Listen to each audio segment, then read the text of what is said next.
Good morning friends, welcome to my page free legal advice. నేను మీ Sulaiman, retired DIG, registration and stamps department.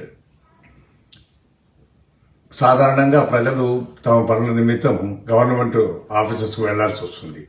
కానీ ఒకవేళ ఆరోగ్య పరిస్థితి బాగలేక ఇంటి వద్దే ఉండే పరిస్థితి ఏర్పడితే అప్పుడు ఎలా?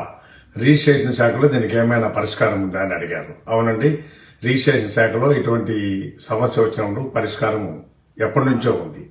దీన్నే ప్రైవేట్ అటెండెన్స్ పద్ధతి అంటారు.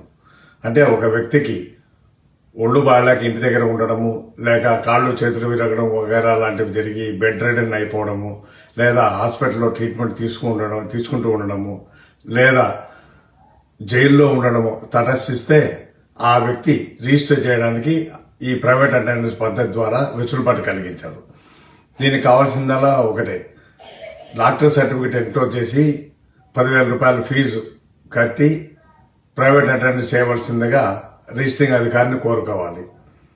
అప్పుడు ఇంట్లో ఉంటే ఇంటి దగ్గరికి, హాస్పిటల్లో ఉంటే హాస్పిటల్ దగ్గరికి, లేదా జైల్లో ఉంటే జైలు దగ్గరికి రిజిస్ట్రార్ వచ్చి మీ దస్తావేజులు రిజిస్టర్ చేస్తారు. కాకపోతే జైల్లో ఉన్నప్పుడు రిజిస్టర్ చేసుకోవాలంటే జైలర్ అనుమతి కూడా ఉండాలి. ఈ సదుపాయాన్ని ప్రజలు వాడుకోవాల్సిందిగా కోరుకుంటున్నాను.